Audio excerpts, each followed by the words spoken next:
Assalamualaikum warahmatullahi wabarakatuh. Saya Amar Ramadan dan teman saya. Saya Ahmad Wisnu Nugraha.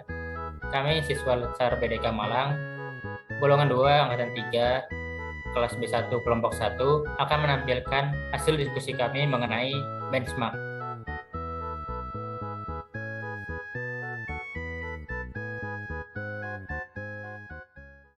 Halo Mar, Halo Wis, bagaimana kabarnya? Lama nggak bertemu nih.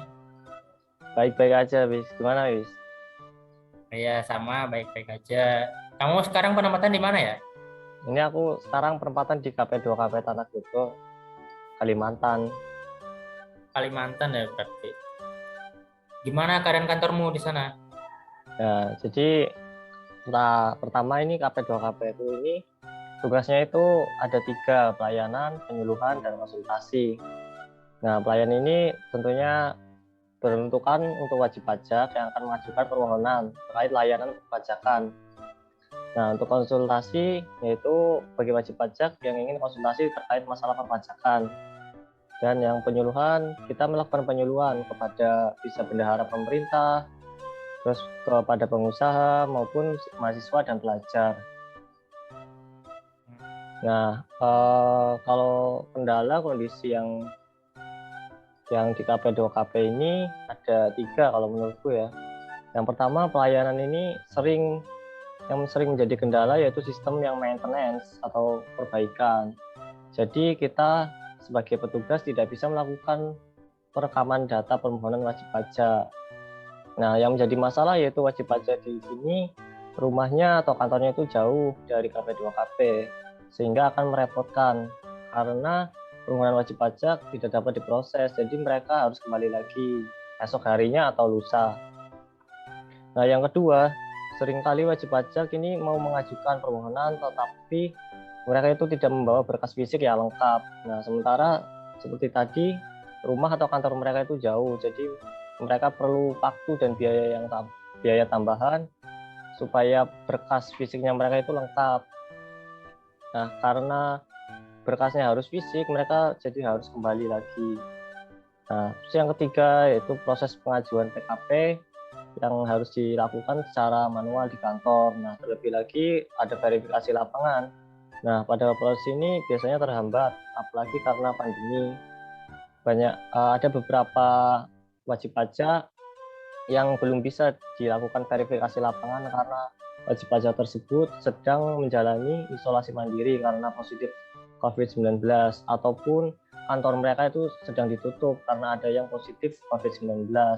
Hal ini tentu akan menghambat proses pengajuan PKP dan secara waktu itu tidak efisien karena kami ada target waktu yang harus dipenuhi. Gitu, Wis. Nah, kira-kira ada benchmark atau ada ini enggak instansi yang bisa bisa jadi contoh buat perbaikan kantorku ini? Iya, iya. Ya, kalau ngeliat dari kendala-kendala tadi sih kan dari masyarakat juga Ya. apa ya menuntut akan terciptanya good government. Hmm. Jadi instansi-instansi itu apa berlomba-lomba menciptakan inovasi, terutama di zaman digital sekarang. Ini juga apa ada dasarnya sih. Jadi ada peraturan presiden nomor 95 tahun 2018 tentang sistem pemerintahan berbasis elektronik. Nah, jadi ini ada benchmark atau referensi instansi yang bisa kamu jadikan referensi nih, Mar. Hmm. Jadi dari pemerintah Kota Surakarta itu ada apa ya bisa dibilang sudah baik lah dalam good governance-nya. Jadi bisa dibilang baik. Kemudian ada dua ya layanannya, ada layanan administrasi sama layanan publik. Jadi di layanan administrasi pemerintah Kota Surakarta sudah ada layanan pertama e-planning. Jadi dia sebagai alat penyusunan rencana strategi sama rencana kerja kantor mereka. Kemudian e-budgeting sebagai sistem keuangan mereka yang mana diharapkan dapat memproteksi pelaksanaan anggaran dan transparansi bagi masyarakat. Kemudian e-procurement itu apa ya pengadaan barang dan jasa tapi yang dilakukannya secara elektronik. Kalau di pemerintah Kota Surakarta itu ada namanya layanan pengadaan secara elektronik LPSE.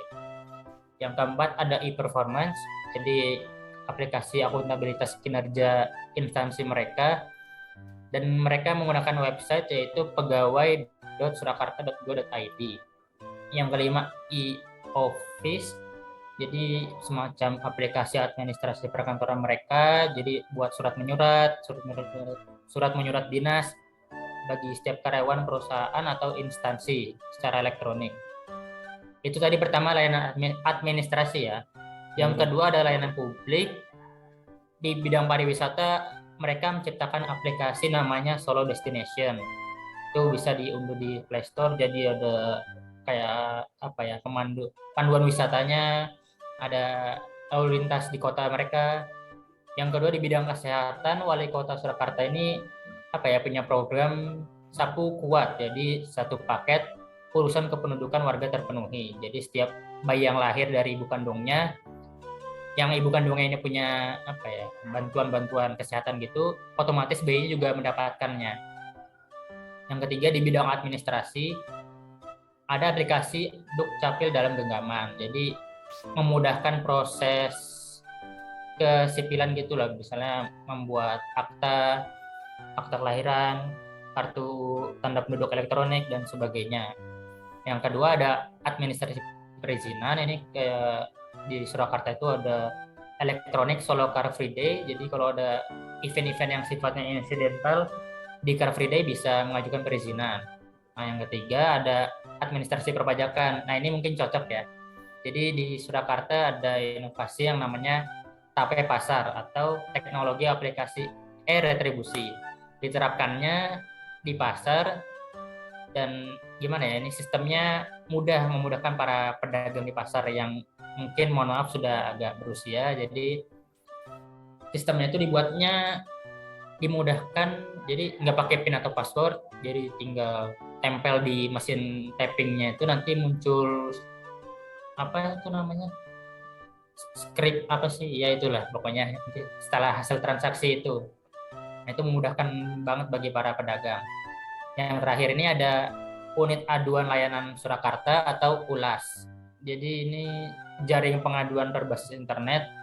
Jadi masyarakatnya kalau mau mengadukan soal adanya pungli, adanya perparkiran, adanya kesehatan, warga miskin, bantuan sosial, bisa ke aplikasi ini.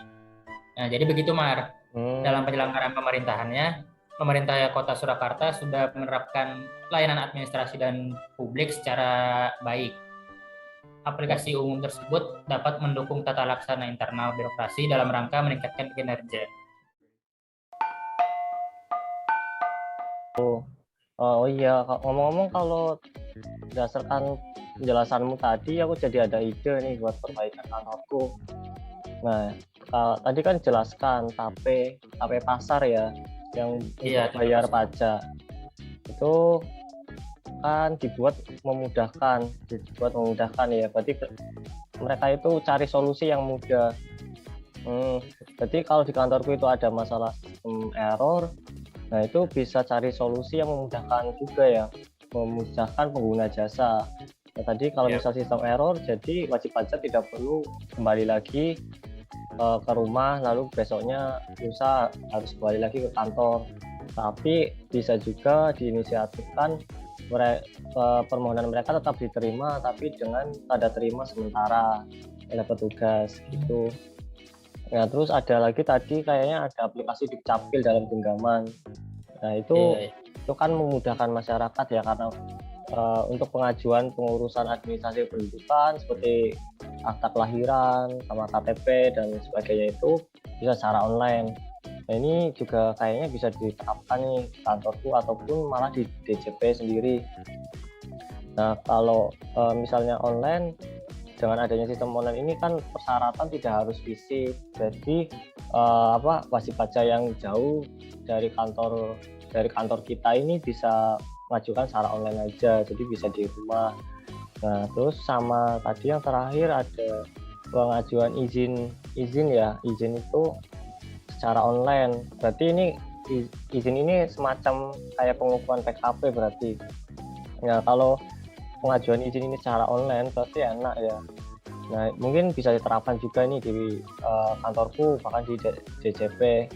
Jadi pengajuan pengukuhan PKP ini secara online, syaratnya online, lalu verifikasi lapangan juga bisa secara online juga, yaitu dengan platform meeting online. Jadi semuanya harus serba online dan tidak perlu tatap muka gitu.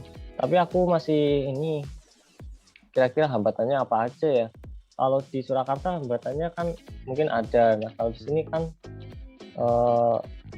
geografisnya kurang mendukung, mungkin sama pendidikan dan SDM-nya. Kalau menurutmu gimana ya hambatannya?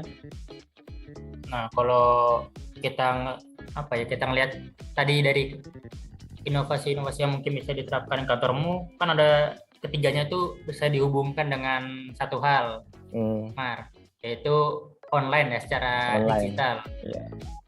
Jadi kendalanya ya kurang lebih di jaringan sinyal sama tadi SDM yang kurang paham akan teknologi. Ya, kalau berhubungan dengan digital sih pasti harus diiringi dengan jaringan yang mumpuni ya. Ya.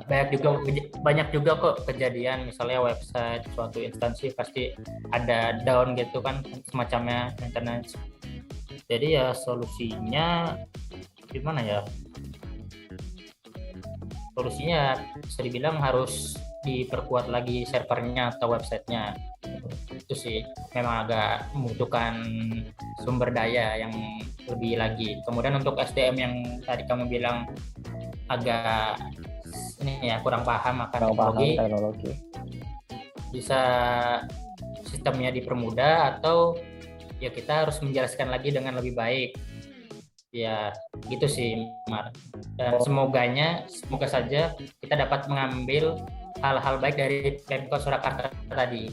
Oh iya, siap, bisa terapkan ya di kantorku ini. Bisa. Makasih ya, Bis. Iya, sama-sama, Mar. Ya, sekian video benchmark dari kami. Sampai jumpa. Wassalamualaikum warahmatullahi wabarakatuh.